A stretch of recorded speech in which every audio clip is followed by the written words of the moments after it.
Alright, Sonic Yoda from SEGADriven.com. Welcome back to the Sega Driven YouTube channel. Let's talk about AtGames. So, AtGames, they were a company. They are still a company.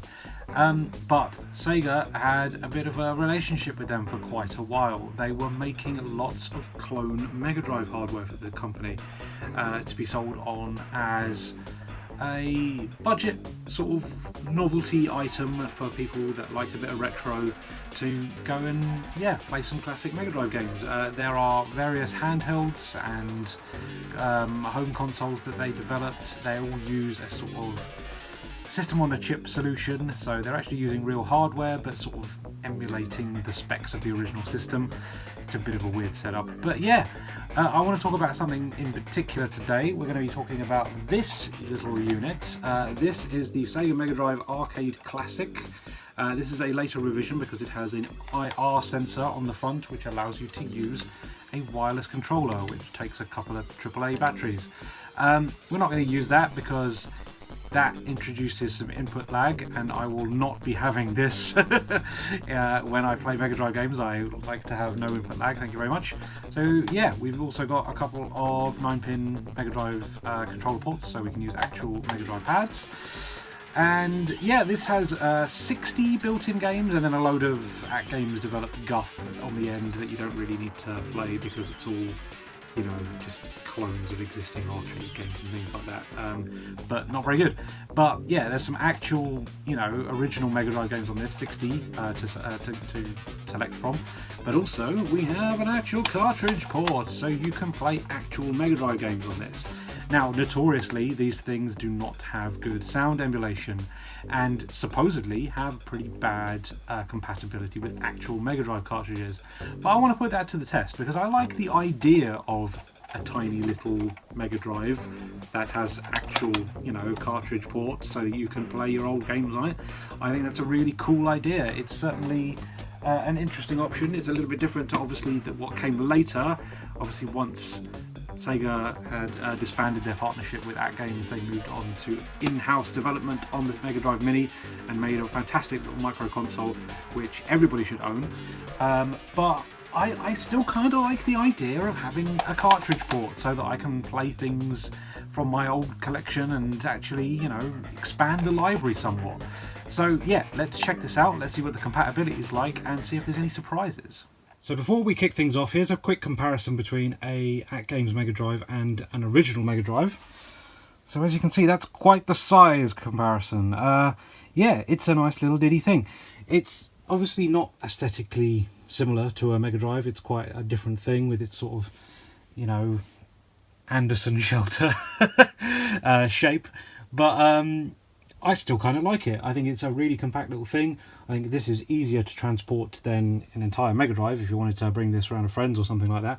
So again, this is quite a nice solution size-wise actually. You could literally stuff this in your bag and off you go with some games, and it's a nice compact solution. So let's see how the actual console itself fares when we turn the bloody thing on.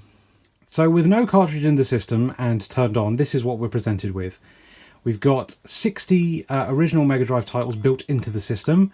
I'm not going to go through them all one by one, but I'll have a quick scroll through the menus so you can pause and have a look and see what's on this version. It's a nice little selection. Some classics in there, some decent stuff, and then also loads of crappy, like, AtGames developed clone things which aren't worth your time at all. So lots of those. They're based on existing games, but not really worth your time. So let's check out something that we're all familiar with and see how the sound is.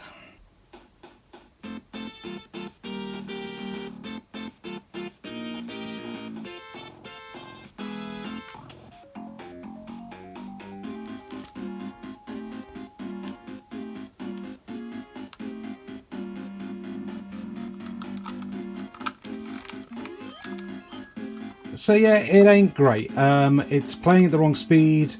It is massively out of tune. It's not the instrumentation that you expect from an original Mega Drive.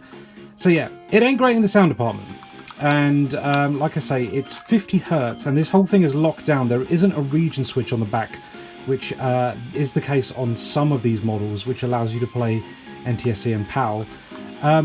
But I'd like to see what the compatibility is like, regardless. I'd like to see if this does just play PAL games, or whether we can play NTSC games and it still recognises them and just plays them at 50 Hz instead of 60 Hz.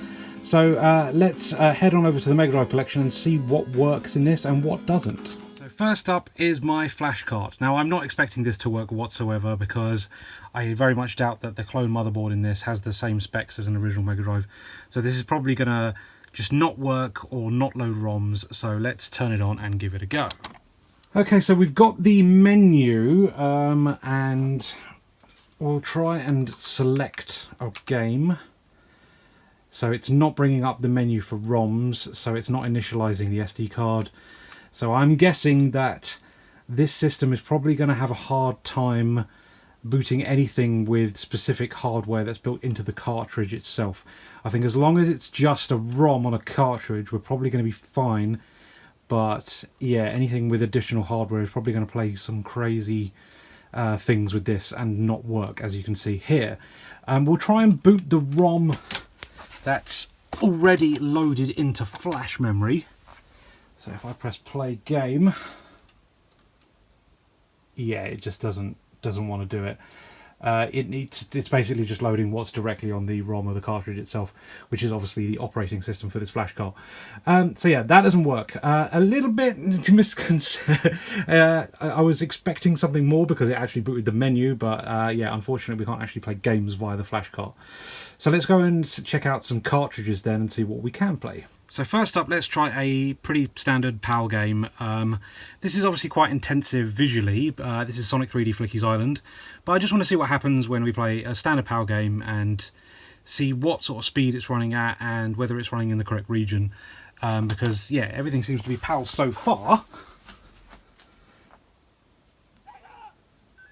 So we're getting, you know, the intro. I'm assuming it's going to run with the full motion video, yep. But the sound is running slow. Obviously it's also out of key, but that's to be expected.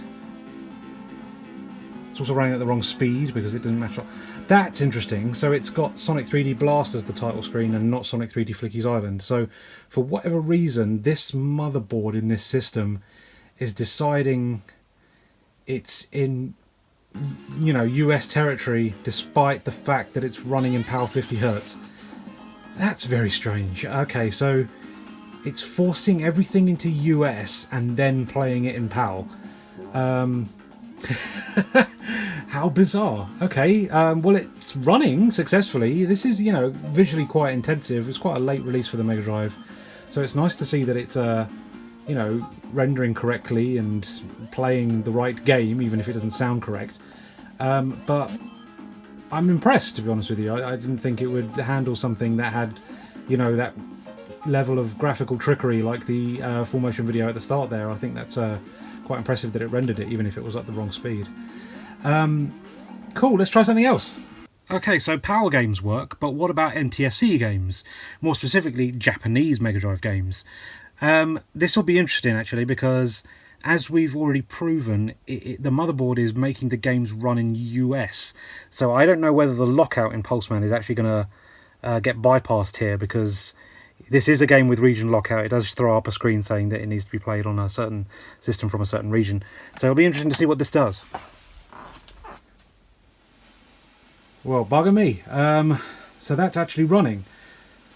It'll be running in PAL, but yeah, it's bypassed the region lockout for this title. Yeah, the music's running too slow, which I was expecting. And again, visually, this is doing some really interesting graphical tricks and stuff like that I wasn't expecting this system to be able to do so well.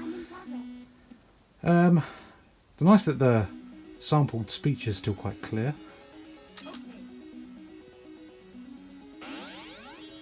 But yeah, that's running. That's Pulseman, all right. It's obviously not running at the correct speed. Do you know what? It's still very responsive, even if it is running in 50 Hz. It's just that the music makes it sound like it's running slower than it really is. just because it is forcing everything into PAL and it's not optimized correctly. So yeah, that's pretty impressive. Sorry, I can't play this game with one hand. Okay, let's try something else. So let's try a little third-party action. Let's try a Codemasters cartridge. More specifically, let's try a J-Cart with the additional controllers ports. Now, I don't know what's going to happen here because this is unique hardware built into the cartridge, but the game itself is very much just a standard ROM on, you know, a cartridge. So I'd have expected this to boot, but I'm wondering, because it has those extra controller ports and the game does need them for the extra sort of, you know, 4 player modes, whether that's going to play a bit funny with the system and it won't accept it. So let's have a look. By the way, all of these cartridges are cleaned, so they should boot. I've been at them with the contact cleaner, so they're all nice and clean, and I know they work on real Mega Drive hardware. Okay, yeah, there's not much happening here, is there? I don't think that's going to run because, like I said, I think the unique hardware that's built into the cartridge is basically not going to vie up with the unique clone motherboard that's in it. So yeah, a bit of a shame. Let's try another Codemasters game and just confirm that they do work if they don't have unique hardware in them. So we'll just go with one without the extra J-Cart ports. So here's another Codemasters game. This is Man Overboard. No J-Cart controller ports on this one, so hopefully this will just run as a standard game. And yeah, there we go. So yeah, that pretty much proves that cartridges with unique hardware in them are probably not going to work well with the AtGames Mega Drive. Interesting. So yeah, no J-Cart stuff. I very much doubt that Virtual Racing will run. What I would like to try though is Sonic 3 and Knuckles together. Okay, so Sonic 3 and Knuckles connected. And to make things a little bit interesting, let's try the Japanese versions as well. I'm expecting this not to work because I'm assuming that the internal hardware in the cartridges, whatever it does to bank the full ROM into memory, is not going to work. But I could be wrong. Let's have a look. Okay, so we've got a Sega logo. So something is happening. But it's just giving us Sonic and Knuckles. Okay, so yeah, it isn't loading in the full connected ROM, which I was expecting. I imagine if I put Sonic 3 in on its own, that will work just like this. But yeah, it's not going to give us Sonic 3 and Knuckles together. That's a shame, but, you know, you can play the games individually, so that's not a complete loss. Okay, I want to try another third-party cartridge. This time we'll do an Accolade one. This is Winter Challenge, so let's see if this works. Oh, there we go. I'm curious as to whether this works correctly, because a lot of these games, or the mini-games or whatever in this game, use polygonal graphics to render sort of like the tracks and things. And I don't know whether this is going to have the functionality to do that. But so far so good. Yeah, it looks like it's going to be fine. And yeah, that's the full polygonal track working. Okay, this is pretty good considering. Again, hit rate is pretty solid even if the sound ain't great. I'm quite impressed, to be honest with you. It is a shame that the unique hardware cartridges don't particularly run well or at all. But yeah, the games themselves work. I'm going to try one more, and to make something interesting, I'm going to use a reproduction cartridge and see if that works. Okay, so final test. Let's try something intensive. So we've got Treasure's Amazing Alien Soldier. I'm terrible at it, but yeah, a very impressive game visually.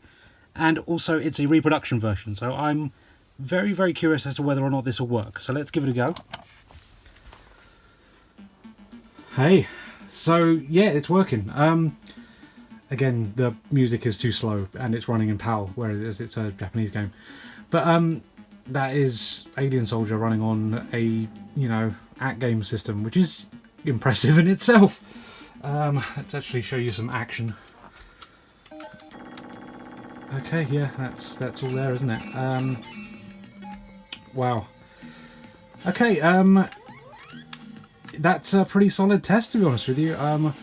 Basically, this works with everything that isn't, unique hardware cartridge-wise. Okay, well that's the AtGames Mega Drive Arcade Classic. I don't know why it's called an Arcade Classic. It's a Mega Drive. It doesn't play arcade games.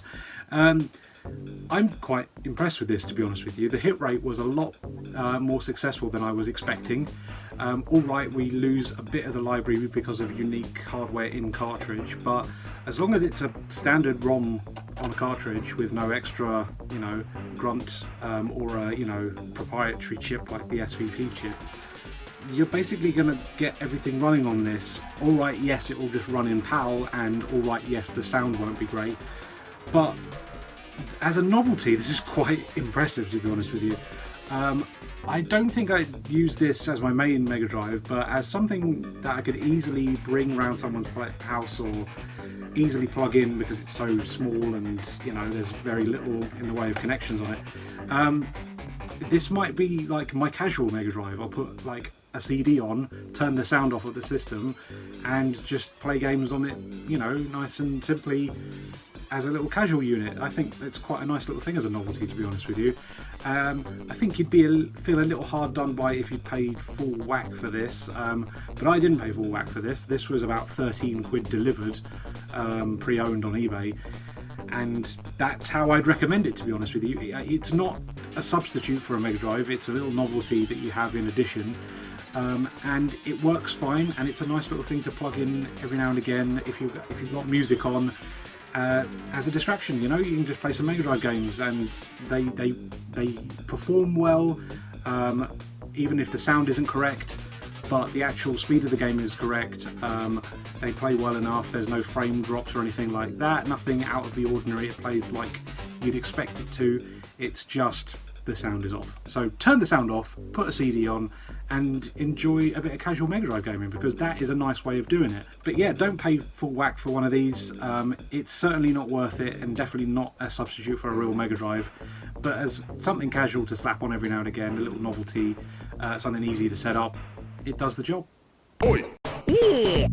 Oi!